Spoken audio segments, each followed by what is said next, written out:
Dear friends, since most of you don't know me, I'll just use a couple of minutes to introduce my background for delivering this speech. Professionally, I have been development researcher as associate professor at the University of Copenhagen and senior researcher at the Danish Institute for International Studies, now retired. As such, I have for many decades carried out research on development issues, poverty, conflicts over water, international trade and development cooperation in Asia and Africa. In the 1960s, I was active, along with quite a few of you, in the marches against nuclear weapons and demonstrations against the American war in Vietnam. I was also the founder and first chairman of Militærnægterforeningen, the Association of Conscientious Objectors in Denmark. In the 1970s and 80s, I was member of the Left Socialist Party and represented the party in the Danish Parliament for 9 years, among other things as spokesperson on foreign policy and security policy. One of my main tasks as a member of Parliament was to take part in the campaign against the deployment of nuclear weapons, American nuclear weapons in Europe, also Soviet nuclear weapons at that time. But the American weapons, some of you remember, the cruise missiles and Pershing. I and my party were very active in the parliamentary majority that again and again forced the Danish government to make reservations about this NATO policy in so-called footnotes. Last year, I was one of the founders of the Danish organization which we call No to Armaments, Yes to Sustainable Security Policy. With a group of friends, I took the initiative to establish this organization on the 6th of April last year, 6 weeks after Russia's disastrous invasion in Ukraine. From the outset, we condemned unequivocally President Putin's illegal war, but we recognized that in the chain of events that led to the war, NATO, under US leadership, had encouraged Russia's neighboring countries to become members of the NATO alliance, so that in the end, Russia was quite encircled by NATO, now also with Finland and soon Sweden as members, and with invitation to Ukraine, Georgia and Moldova.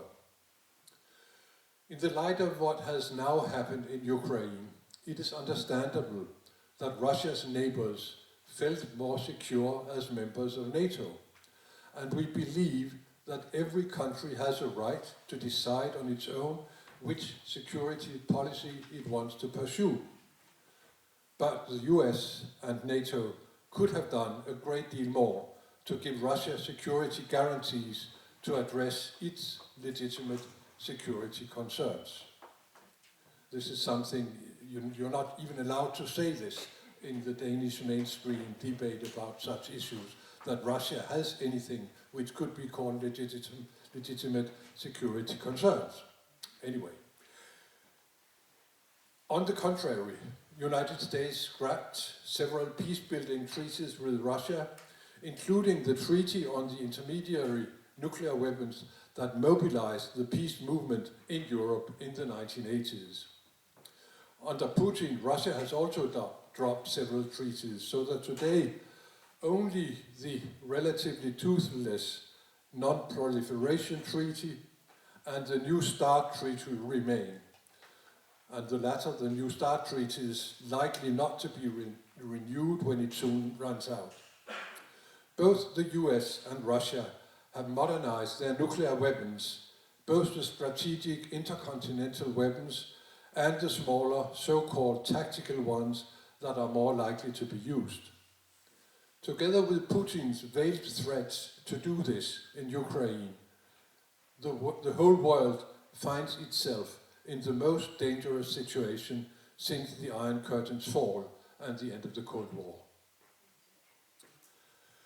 It is important that we try to put pressure on our Nordic governments to engage with the United Nations Treaty on Prohibition of Nuclear Weapons, which was adopted in 2017 by a large majority and entered into force in 2021.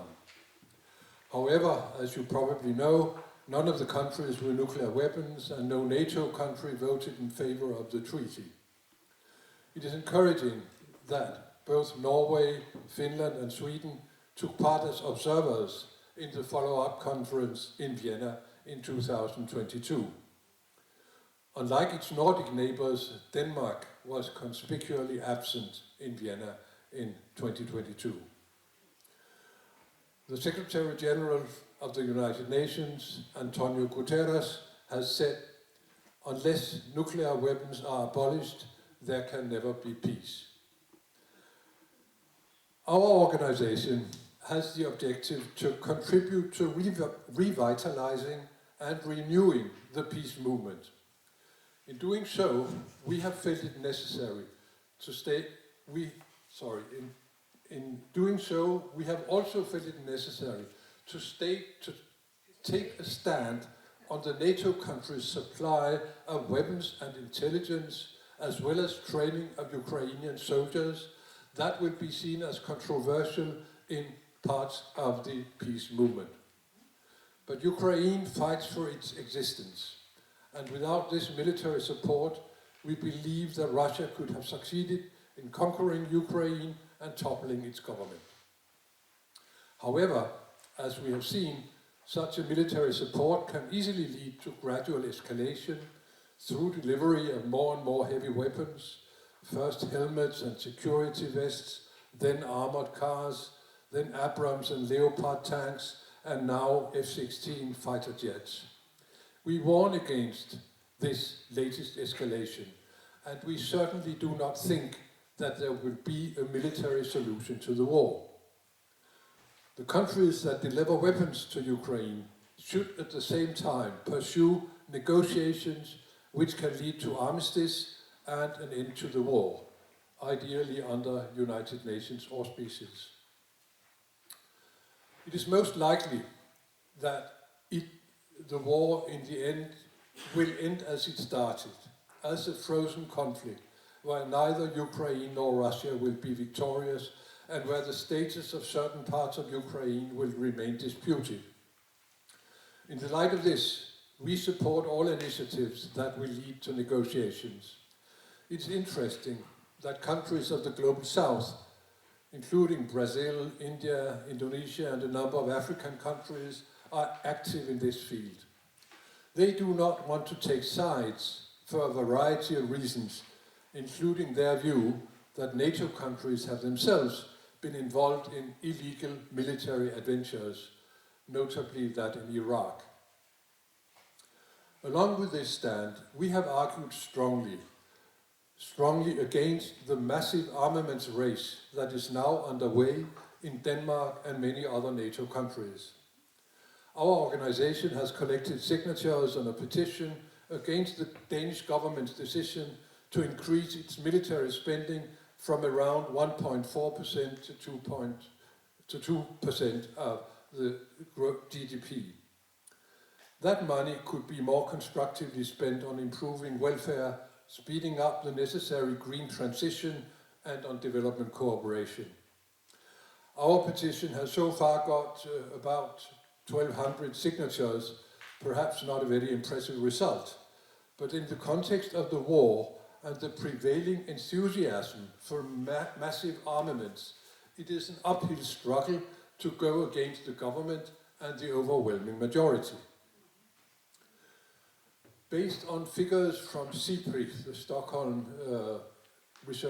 International Research Institute, Peace Research Institute, it is clear that the NATO countries' spending on armaments is 16 times greater than that of Russia.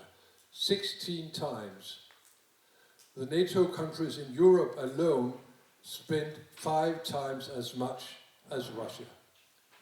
NATO's military is hugely superior to that of Russia in all conventional areas. The only area where Russia can somehow match the United States is in its nuclear weapons. After Finland and a few days ago Sweden have now been admitted to join NATO, we need to discuss how the Nordic countries can influence NATO in a direction that moves the alliance away from a prolonged armaments race in competition with Russia and China. I suppose that many in the Finnish and Swedish peace movements were against their government's decision to apply for NATO membership.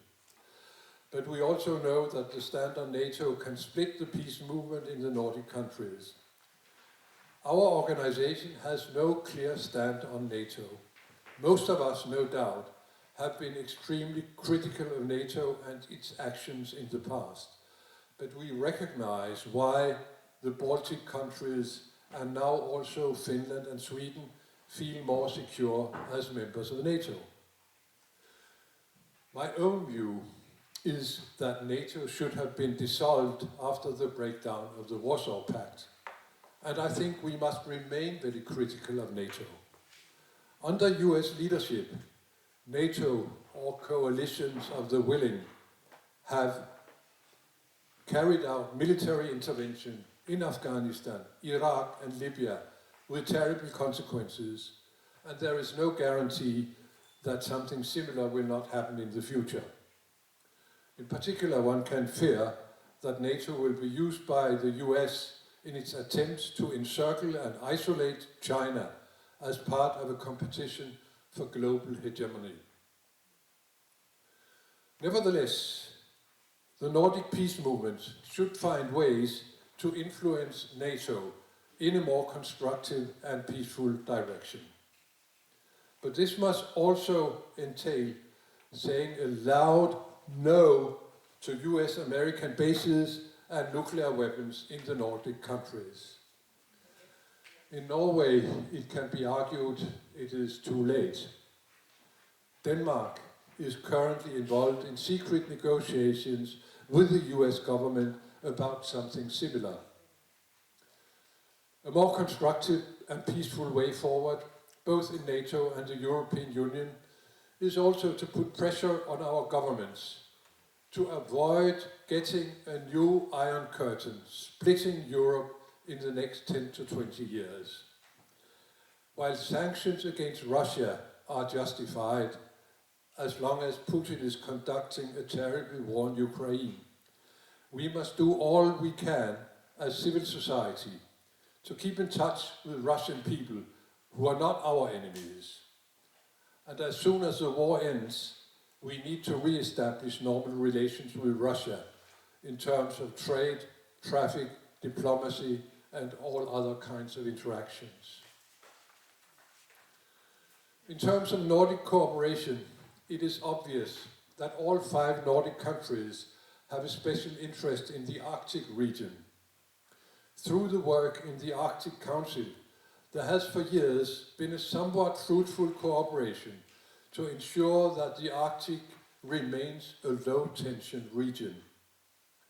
The Ilulissat Declaration from 2008 between United States, Canada, Norway, Greenland/Denmark has contributed to this. But after Russia's attack on Ukraine, Russia has been suspended from the Arctic Council and its work has come to a standstill.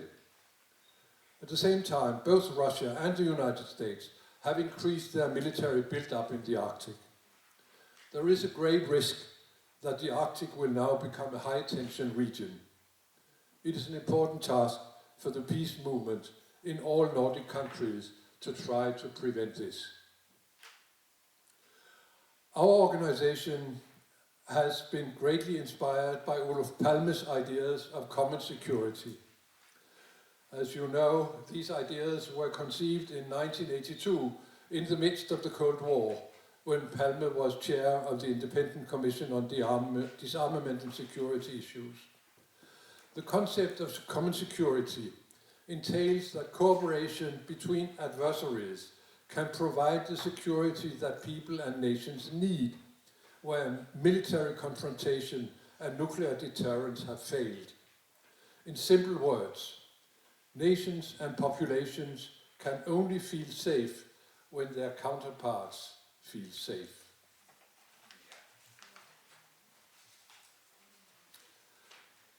A few days before we held the foundational meeting in our organization last year, the Olof Palme International Center, together with the International Peace Bureau and the International Trade Union Confederation, published its report For Our Shared Future, which builds on Olof Palme's concept. The content of this report is in many ways similar to the kind of security policy that we have tried to develop. As some of you, I'm sure, know, the report outlines 6 principles for common security, which I present here in a slightly abbreviated version. First, all people have the right to human security. Second, building trust between nations and peoples is fundamental. Third, there can be no common security without nuclear disarmament and reduced military expenditure. Fourth, global and regional cooperation are crucial to tackling the world's challenges. Fifth, disputes must be resolved through dialogue, conflict prevention, and confidence-building measures.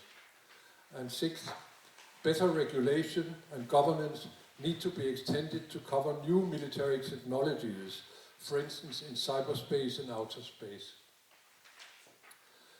Such principles are easier to formulate than to implement, but they identify an important direction for an alternative security policy in a world that is characterized by conflicts, contradictory interests, and different roles in the economic and political world order. The report also contains a large number of more concrete recommendations which are useful for the peace movement.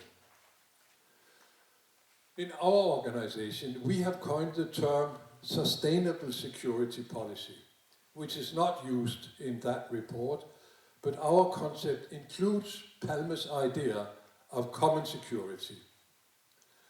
But in the 40 years that have lapsed since the Palme Commission, there has at global level been 2 important developments which must be taken into account in a contemporary security policy.